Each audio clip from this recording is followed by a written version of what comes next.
राष्ट्रपति द्रौपदी मुर्मू अपने 2 दिवसीय दौरे पर आज पहुंचेंगी रांची। आईसीएआर राष्ट्रीय कृषि उच्चतर प्रसंस्करण संस्थान के शताब्दी समारोह को कल करेंगी संबोधित। केंद्रीय गृह मंत्री अमित शाह भी आज पहुंचेंगे रांची। भोगनाडीह से कल पार्टी की परिवर्तन यात्रा की करेंगे शुरुआत। रक्षा राज्य मंत्री ने ईचागढ़ में यात्रा की तैयारी का लिया जायजा। मुख्यमंत्री हेमंत सोरेन का आज गढ़वा दौरा। सरकार आपके द्वार कार्यक्रम में होंगे शामिल। लातेहार और गढ़वा को देंगे कई सौगात। परिसंपत्तियों का होगा वितरण।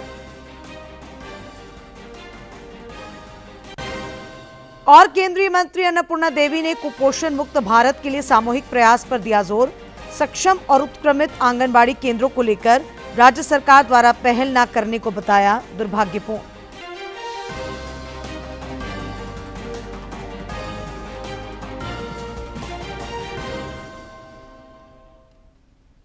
नमस्कार, खबरें झारखंड में आपका स्वागत है। मैं हूं डॉक्टर शीता आनंद और अब समाचार विस्तार से। राष्ट्रपति द्रौपदी मुर्मू झारखंड के 2 दिवसीय दौरे पर आज रांची आ रही हैं। आज शाम श्रीमती मुर्मू रांची पहुंचेंगी। राजभवन में वे रात्रि विश्राम करेंगी। कल राष्ट्रपति एक पेड़ माह के नाम अभियान के तहत पौधारोपण करेंगी। उसके बाद वे आईसीएआर राष्ट्रीय कृषि उच्चतर प्रसंस्करण संस्थान नीसा के शताब्दी वर्ष समारोह में शामिल होंगी। राष्ट्रपति के आगमन को लेकर सभी प्रशासनिक तैयारियां पूरी कर ली गई हैं। राष्ट्रपति की यात्रा को देखते हुए रांची में आज शाम से कल तक यातायात व्यवस्था में बदलाव किया गया है। कार्यक्रम के बाद राष्ट्रपति दिल्ली रवाना हो जाएंगे। केंद्रीय गृह मंत्री अमित शाह भी आज झारखंड के 2 दिवसीय दौरे पर रांची पहुंच रहे हैं। केंद्रीय गृह मंत्री कल साहेबगंज के भोगनाडीह से पार्टी के परिवर्तन यात्रा का शुभारंभ करेंगे। इस कार्यक्रम के बाद वे साहेबगंज के पुलिस लाइन मैदान में एक जनसभा को भी संबोधित करेंगे। केंद्रीय गृह मंत्री इसके बाद दोपहर में गिरिडीह के जमुआ स्थित झारखंड धाम में परिवर्तन महासभा को संबोधित करेंगे। साथ ही धनबाद मंडल की परिवर्तन यात्रा का शुभारंभ भी करेंगे। श्री शाह के दौरे को लेकर पार्टी के कई नेता साहेबगंज और गिरिडीह में कैंप कर रहे हैं। आज भी पार्टी के वरिष्ठ नेता और राज्यसभा सदस्य दीपक प्रकाश समेत कई नेताओं ने कार्यक्रम स्थल का जायजा लिया। सरायकेला अंतर्गत ईचागढ़ में आगामी 27 सितंबर को भाजपा द्वारा परिवर्तन यात्रा प्रस्तावित है। रक्षा राज्य मंत्री सह रांची सांसद संजय सेठ ने ईचागढ़ विधानसभा क्षेत्र में चल रही तैयारी की समीक्षा की। इस दौरान उन्होंने भ्रष्टाचार के मुद्दे पर राज्य सरकार पर निशाना साधा और कहा कि राज्य की जनता झामुमो, कांग्रेस और राजद की सरकार को हटाने का मन बना चुकी है। मुख्यमंत्री हेमंत सोरेन आज गढ़वा के 1 दिवसीय दौरे पर रहेंगे। श्री सोरेन गढ़वा में सरकार आपके द्वार कार्यक्रम में शिरकत करेंगे। मुख्यमंत्री यहां से लातेहार और गढ़वा जिले के लाभुकों के बीच लगभग 60 करोड़ रुपए की परिसंपत्ति का वितरण भी करेंगे। साथ ही 113 करोड़ की लागत वाली योजनाओं का शिलान्यास और उद्घाटन करेंगे। गढ़वा के उपायुक्त शेखर जमुआर ने कहा कि मुख्यमंत्री के आगमन को लेकर सभी तैयारियां पूरी कर ली गई हैं। कार्यक्रम के तहत जो है माननीय मुख्यमंत्री हमारे यहाँ आ रहे हैं गढ़वा जिले में, जहाँ गढ़वा लातेहार के लाभुकों के बीच, लोगों के बीच अपनी बातों को बताएंगे क्या क्या सरकार ने किया है। और हम लोग को बहुत सारे टास्क दिए गए हैं, हमारी पूरी मशीनरी लगी हुई है। हम लोग गढ़वा में ही मराल प्रखंड में दुलदुलवा पंचायत में एक पेश का मैदान है, वहाँ हम लोगों ने अरेंजमेंट किया है। चतरा के सांसद कालीचरण सिंह का सरायकेला पहुंचने पर वहां समाज के लोगों ने उनका स्वागत किया। इस दौरान उन्होंने कहा कि आगामी विधानसभा चुनाव में राज्य में भाजपा की सरकार बननी तय है। श्री सिंह ने कहा कि जमशेदपुर में हुए प्रधानमंत्री नरेंद्र मोदी के ऐतिहासिक कार्यक्रम और उमड़े जन सैलाब से ये साफ हो गया है कि राज्य में परिवर्तन की लहर दिख रही है। उन्होंने ये भी कहा कि पूर्व मुख्यमंत्री चंपाई सोरेन के भाजपा में शामिल होने से पार्टी को मजबूती मिलेगी। कोई व्यक्ति पद के लिए कोई व्यक्ति पार्टी में काम करता है, ऐसा तो नहीं है। 4 नहीं, हमारे यहाँ 10 मुख्यमंत्री आ जाएंगे तो स्वागत है ना भारतीय जनता पार्टी का। तो यही तो शोभा है कि सभी बराबरी के लोग हमारे पार्टी में काम करते हैं। ऐसा थोड़ा होता है कि ऐसा नहीं, सामूहिक नेतृत्व में चुनाव लड़ा जाता है। किसने कह दिया कि किसी व्यक्ति के चेहरे पर लड़ा जाता है? सरायकेला खसावा में झारखंड मुक्ति मोर्चा की जिला स्तरीय बैठक हुई, जिसमें मंत्री रामदास सोरेन, दीपक बिरुआ, सांसद जोभा मांझी, विधायक दशरथ गागराई, सबिता महतो और पार्टी के वरिष्ठ नेता विनोद पांडे भी शामिल हुए। इस दौरान सांगठनिक मजबूती पर चर्चा हुई, साथ ही कई लोगों ने छाबुम्बू का दामन थामा।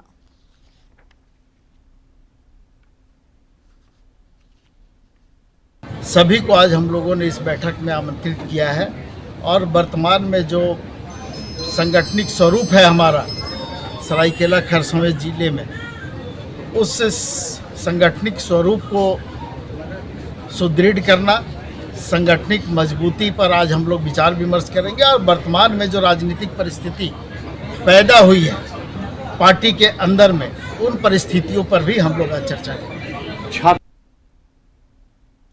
विधानसभा चुनाव को लेकर गिरिडीह जिला प्रशासन ने तैयारियां शुरू कर दी हैं। ईवीएम के बारे में जानकारी देने के लिए जगह जगह इसका प्रदर्शन किया जा रहा है। समाहरणालय से लेकर सभी अनुमंडलों में ईवीएम और वीवीपैट को आम आदमी की जानकारी के लिए रखा गया है। जिले के उपायुक्त नमन प्रियस लकड़ा ने बताया कि यहां के सभी विधानसभा क्षेत्रों के लोगों को चुनाव के संबंध में जागरूक करने के लिए 1 महीने का अभियान चलाया गया है, जो घूम घूम कर लोगों को जागरूक करेगा।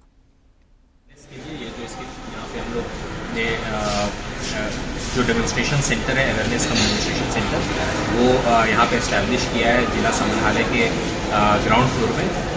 इसके अलावा हमारे जो 4 सब डिविजन्स हैं, वो चारों सब डिविजन्स में इस तरह का ईवीएम अवेयरनेस कम डेमोन्स्ट्रेशन सेंटर हम लोग ने इस्टेब्लिश किया है। ये मोबाइल ईवीएम अवेयरनेस वैन और जो ईवीएम डेमोन्स्ट्रेशन कम अवेयरनेस सेंटर का मेन मकसद ये है कि लोग ईवीएम के यूसेज से अवेयर हो जाए और साथ ही किसी भी तरह की जो भ्रांतियाँ हैं ईवीएम और इसमें यहाँ वीवीपैट भी है, इससे संबंधित जो भी लोगों के मन में किसी तरह की शंका है वो भी इससे दूर होगी। और जो एक्चुअल ईवीएम्स इसमें यूज़ हो रहा है, जो कि अवेयरनेस के लिए अलग से ईयरमार्क करके निकाला गया है, सभी पॉलिटिकल पार्टीज को इन्फॉर्मेशन दी गई है। और इसके अलावा ईवीएम अवेयरनेस मोबाइल वैन और जैसे ईवीएम अवेयरनेस डेमोन्स्ट्रेशन सेंटर जो है, उनके माध्यम से लोगों को हम लोग और भी जागरूक कर रहे हैं कि वक्फ बिल पर संसद के दोनों सदनों की बनी समिति की आज संसद भवन परिसर में बैठक हो रही है। बैठक में पसमादा समाज और all India Muslim personal law board के प्रतिनिधि वक्फ संशोधन बिल को लेकर अपने सुझाव देंगे। इस बैठक में अल्पसंख्यक मामलों के मंत्रालय के प्रतिनिधि विधेयक पर मौखिक साक्ष्य दर्ज करेंगे। और आपको बता दें कि इसके अलावा समिति चाणक्य राष्ट्रीय विधि विश्वविद्यालय, पसमांदा मुस्लिम समाज और all India Muslim personal law board समेत विभिन्न विशेषज्ञों और हितधारकों के सुझाव पर भी विचार करेगी। साथ ही भारतीय पुरातत्व सर्वेक्षण के वरिष्ठ अधिकारी और अन्य संगठनों ने भी अपने विचार प्रस्तुत करेंगे। साथ ही आपको बता दें कि वक्फ संशोधन विधेयक 2024 पर संयुक्त संसदीय समिति की बैठक 18 सितंबर को आयोजित होनी थी, जो तकनीकी कारणों से स्थगित कर दी गई थी। केंद्रीय महिला एवं बाल विकास मंत्री अन्नपूर्णा देवी ने कुपोषण मुक्त भारत बनाने में सामूहिक प्रयास पर जोर दिया है। उन्होंने रांची में पत्रकारों से बातचीत के क्रम में कहा कि आंगनबाड़ी केंद्रों के माध्यम से लगातार इस दिशा में कार्यक्रम चलाए जा रहे हैं। केंद्रीय महिला एवं बाल विकास मंत्री अन्नपूर्णा देवी ने महिलाओं और बच्चों के समग्र विकास की प्रतिबद्धता दोहराई है। रांची में पत्रकारों से बातचीत में उन्होंने बताया कि राष्ट्रीय पोषण माह के सिलसिले में अब तक देश भर में 5 करोड़ 20 लाख से अधिक गतिविधियां संचालित हो चुकी हैं। कुपोषण मुक्त भारत की बात हम करते हैं तो हमारे जो बच्चे हैं, कुपोषित बच्चे हैं, चाहे हमारी बहनें हैं, तो उनको भी कुपोषण मुक्त बनाने के लिए महिला बाल विकास मंत्रालय कृत संकल्पित है। और इसके लिए हम आंगनवाड़ी केंद्रों के माध्यम से लगातार उसकी स्क्रीनिंग और लगातार उस पर कार्यक्रम चलाए जाते हैं। अभी 7वें पोषण माह कार्यक्रम भी हमारा अभी चल रहा है। 1 सितंबर से लेकर 30 सितंबर तक ये चलना है। उन्होंने बताया कि केंद्र सरकार ने झारखंड में बड़ी संख्या में आंगनबाड़ी केंद्रों को सक्षम केंद्र के रूप में विकसित करने का निर्णय लिया है। ये सक्षम आंगनबाड़ी केंद्र आधुनिक सुविधाओं से लैस होंगे ताकि यहाँ पोषण भी और पढ़ाई भी अभियान को और अधिक प्रभावी बनाया जा सके। इतना ही नहीं, केंद्र ने झारखंड में 2500 लघु आंगनबाड़ी केंद्रों को उत्क्रमित करने की भी स्वीकृति दी है। लेकिन अफसोस की बात यह है कि झारखंड सरकार इस दिशा में कोई पहल नहीं कर रही है। केंद्रीय मंत्री ने कहा कि राज्य में CDPO समेत अन्य पदाधिकारी के पद भी रिक्त हैं, जिससे कामकाज प्रभावित हो रहा है। 100 दिन के कार्यकाल के दौरान ही झारखंड प्रदेश में लगभग 2500 लघु आंगनवाड़ी केंद्र थे, जिसको उत्क्रमित कर दिया है। अपग्रेड की स्वीकृति भारत सरकार से मिल गई है और उसके साथ ही साथ लगभग 68,050 आंगनवाड़ी केंद्र है जो सक्षम आंगनवाड़ी बनाने के लिए भी इसकी भी स्वीकृति भारत सरकार से मिल गई है। केंद्रीय मंत्री ने बताया कि देश में फिलहाल 13,95,000 आंगनबाड़ी केंद्रों का संचालन हो रहा है। इन आंगनबाड़ी केंद्रों की सेविका और सहायिकाओं को केंद्र सरकार ने आयुष्मान भारत योजना से जोड़ने का निर्णय लिया है। इस सिलसिले में कैबिनेट से प्रस्ताव भी पारित हो चुका है। हमारे 13,95,000 आंगनवाड़ी केंद्र संचालित है और उसमें सभी आंगनवाड़ी कार्यकर्ता और सहायिकाओं को भी जो आंगनवाड़ी वर्कर हैं सभी को आयुष्मान भारत से जोड़ने का भी निर्णय अभी पिछले कैबिनेट में माननीय प्रधानमंत्री जी के नेतृत्व में हुआ है। उन्होंने बताया कि आंगनबाड़ी केंद्रों की व्यवस्था को पारदर्शी बनाने के लिए पायलट परियोजना के तहत रांची समेत देश के 6 जिलों में फेस रिक्रिएशन सिस्टम की स्वीकृति प्रदान की गई है। रांची से सहयोगी विकास के साथ शिवानी की रिपोर्ट। हजारीबाग जिले में विष्णुगढ़ में एक नर्सिंग होम के संचालक परशुराम प्रसाद की हत्या मामले में पुलिस ने 2 अपराधियों को गिरफ्तार कर लिया है। जिले के पुलिस अधीक्षक अरविंद कुमार सिंह ने बताया कि गिरफ्तार अपराधियों के पास से एक मोटरसाइकिल, एक पिस्टल, 2 कारतूस और मोबाइल फोन बरामद किया गया है।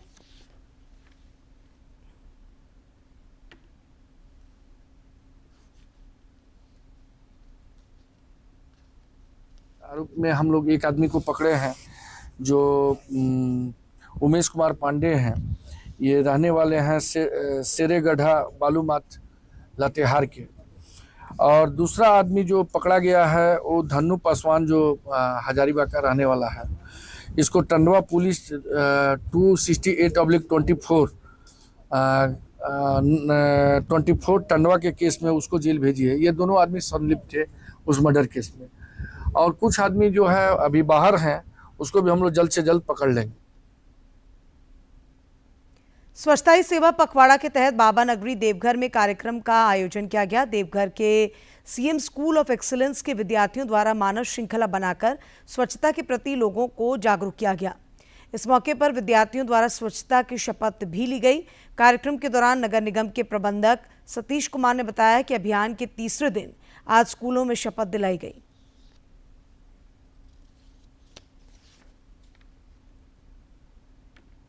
निर्देश पर नगर निगम के द्वारा ये पखवाड़ा का आयोजन किया गया है। आज स्वच्छता पखवाड़ा का तीसरा दिन है। इसके तहत आज आर मित्रा स्कूल में बच्चों के समक्ष हम लोग स्वच्छता शपथ लिए हैं एवं बच्चों के साथ मानव श्रृंखला का आयोजन कर इसको सफल बनाया है। बच्चों के द्वारा हम लोग शहर के सभी नागरिकों को संदेश दिए हैं कि स्वच्छता अपनाएं, बीमारी भगाएं। राष्ट्रीय पोषण माह के तहत बोकारो जिले के सभी प्रखंडों में लगातार कार्यक्रम का आयोजन किया जा रहा है। साथ ही कुपोषण से बचाव को लेकर जागरूकता अभियान भी चलाया जा रहा है। और इसी कड़ी में चास प्रखंड कार्यालय सभागार में राष्ट्रीय पोषण माह के तहत गर्भवती महिलाओं की गोद भराई हुई।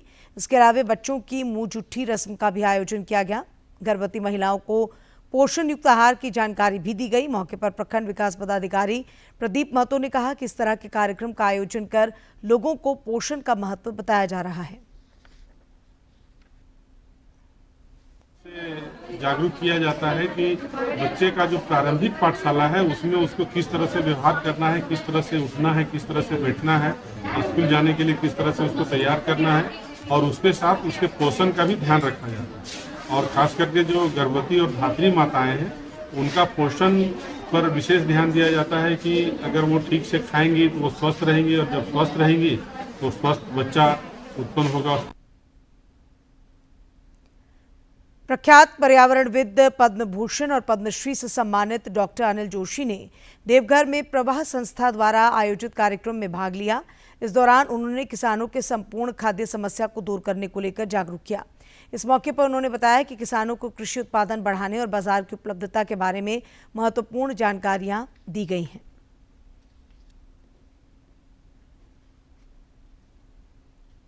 जो ट्रेडिशन है, हमारे जो प्रथाएं हैं, इसको तो उसको कि हम सबको एक बात समझ लेनी चाहिए कि अगर कहीं देश और दुनिया में पारिस्थितिकी पर्यावरण कहीं अगर सुरक्षित हो सकता है वो गाँव की भागीदारी से ही होगा। और गाँव की भागीदारी में एक बहुत बड़ा हिस्सा ये भी होता है कि उनकी खेती बाड़ी, उनका जंगल पानी, उसके बड़े सवाल भी होते हैं। तो इस योजना में सब चीज़ को मिला कर के उनकी खाद्य सुरक्षा से लेके और उनके बाजार तक की ये सोच कुछ निश्चित रूप से नए प्रयोग के रूप में रंग लाएगी। कोडरमा जिले में देर रात कोडरमा और डोमचांच थाना क्षेत्र के 2 अलग-अलग इलाकों में हुई सड़क दुर्घटना में 4 लोग गंभीर रूप से घायल हो गए। इनमें 3 को प्राथमिक इलाज के बाद बेहतर इलाज के लिए रांची के रिम्स रेफर कर दिया गया है।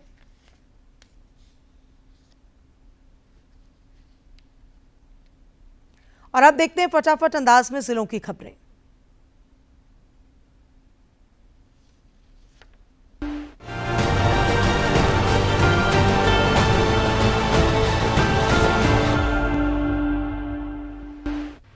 चांडिल में पिछले दिनों दुर्घटनाग्रस्त हुए विमान को निकालने में भारतीय नौसेना और एनडीआरएफ के ऑपरेशन में अविस्मरणीय सहयोग करने वाले कुछ ग्रामीणों को रक्षा राज्य मंत्री संजय सेठ ने सम्मानित कर उनका हौसला बढ़ाया।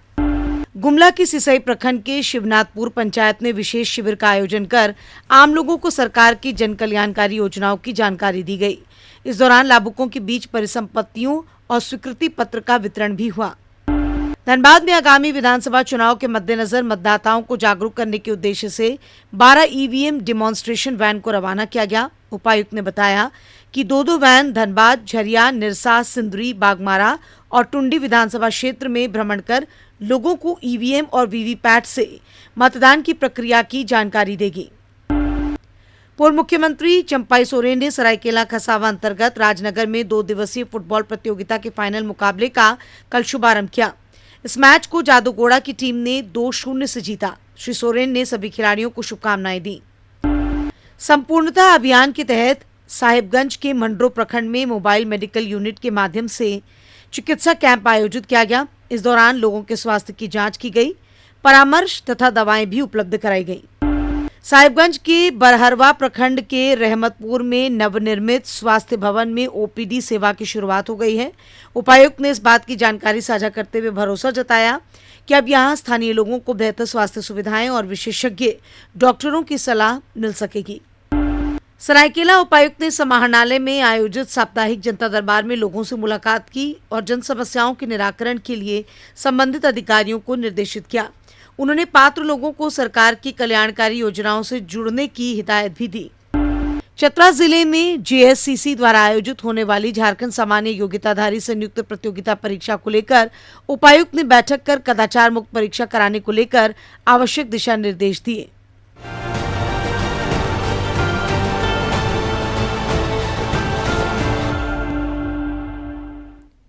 और अब बात मौसम की। पिछले कई दिनों से जारी बारिश के बाद अब मानसून ठंडा पड़ता दिख रहा है। पिछले 24 घंटों के दौरान कहीं कहीं छोड़कर बाकी जगहों पर मानसून कमजोर रहा। मौसम विज्ञान केंद्र रांची के मुताबिक 20 और 21 सितंबर को राज्य के कुछ इलाकों में आंधी और वज्रपात की आशंका है। वैसे 24 सितंबर तक राज्य में हल्के से मध्यम दर्जे की बारिश हो सकती है। अधिकतम तापमान में थोड़ी वृद्धि के आसार हैं। प्रधानमंत्री नरेंद्र मोदी 29 सितंबर को आकाशवाणी पर मन की बात कार्यक्रम के माध्यम से देश विदेश के लोगों के साथ अपने विचार साझा करेंगे। आम लोग इस कार्यक्रम को लेकर विचार और सुझाव टोल फ्री नंबर 1800-117800 पर दे सकते हैं। नरेंद्र मोदी ऐप या माई गव ओपन फोरम पर भी विचार साझा किए जा सकते हैं। एशियाई चैंपियंस ट्रॉफी में चीन को हराकर खिताब पर कब्जा करने वाली भारतीय हॉकी का जोरदार स्वागत किया गया। इस टूर्नामेंट में अजय रहते हुए भारतीय टीम ने 5वीं बार इस खिताब पर कब्जा किया। भारतीय टीम ने रिकॉर्ड 5वीं बार इस खिताब को अपना बनाया है, जबकि यह लगातार दूसरी बार रहा जब टीम एशियन चैंपियंस ट्रॉफी के खिताब को जीतने में सफल रही। पिछली बार भारतीय टीम ने इस प्रतियोगिता में मलेशिया को फाइनल में हराया था।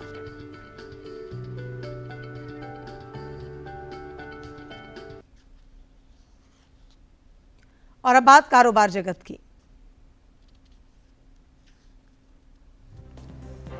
Bharat MSCI all country world investable market index में शामिल छठा सबसे बड़ा देश बन गया है। भारत ने इस सूची में चीन को पीछे छोड़ दिया। MSCI ACWI IMI सूचकांक वैश्विक पूंजी बाजारों के प्रदर्शन पर नजर रखता है।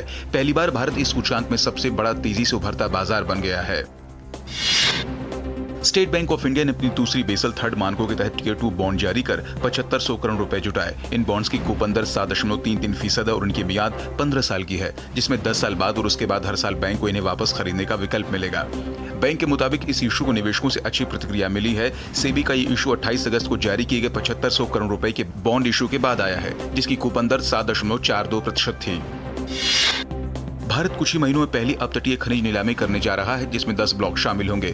Federation of Indian mineral industries के कार्यक्रम के दौरान खनन सचिव VL कांता राव ने जानकारी दी। इन ब्लॉकों में रेत, लाइम मड और पॉलीमेटैलिक नूडल्स शामिल हैं। उत्तर प्रदेश की योगी सरकार ग्रेटर नोएडा स्थित जेवर में बन रहे नोएडा इंटरनेशनल एयरपोर्ट के पास राज्य का पहला सेमीकंडक्टर पार्क स्थापित करने जा रही है। प्रदेश सरकार की ओर से यमुना एक्सप्रेसवे औद्योगिक विकास प्राधिकरण के अंतर्गत सेक्टर 10 और सेक्टर 28 में सेमीकंडक्टर पार्क को स्थापित करने की योजना है।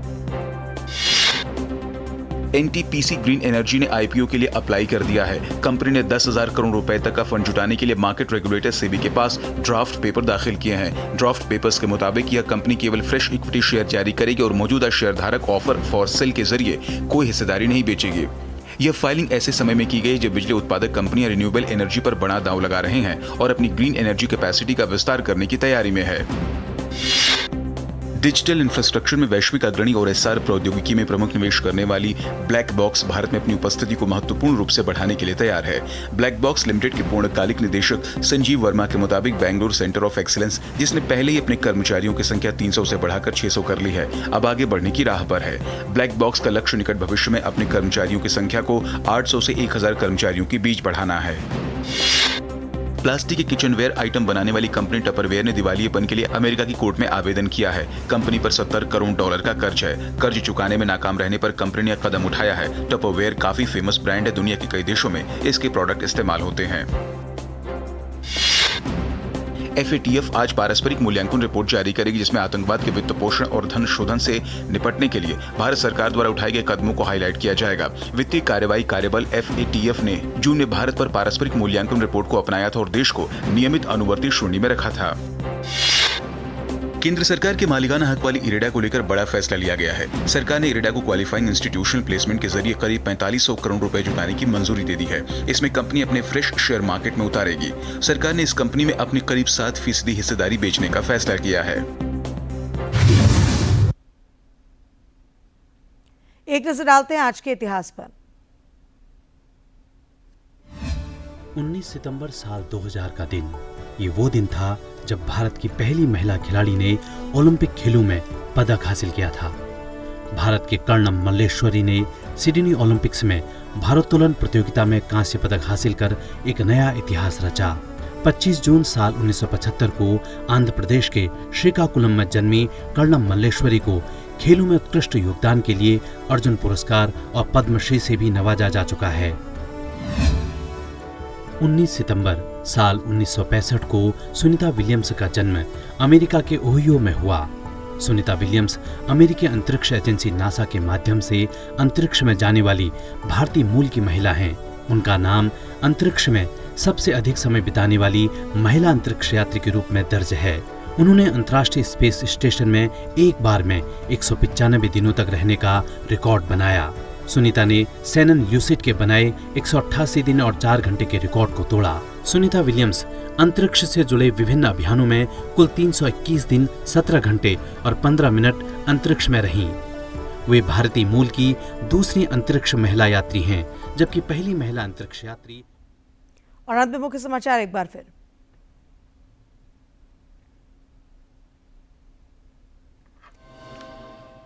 राष्ट्रपति द्रौपदी मुर्मू अपने 2 दिवसीय दौरे पर आज पहुंचेंगी रांची। ICAR राष्ट्रीय कृषि उच्चतर प्रसंस्करण संस्थान के शताब्दी समारोह को कल करेंगी संबोधित। केंद्रीय गृह मंत्री अमित शाह भी आज पहुंचेंगे रांची। भोगनाडीह से कल पार्टी की परिवर्तन यात्रा की करेंगे शुरुआत। रक्षा राज्य मंत्री ने ईचागढ़ में यात्रा की तैयारी का लिया जायजा। मुख्यमंत्री हेमंत सोरेन का आज गढ़वा दौरा। सरकार आपके द्वार कार्यक्रम में होंगे शामिल। लातेहार और गढ़वा को देंगे कई सौगात, परिसंपत्तियों का होगा वितरण।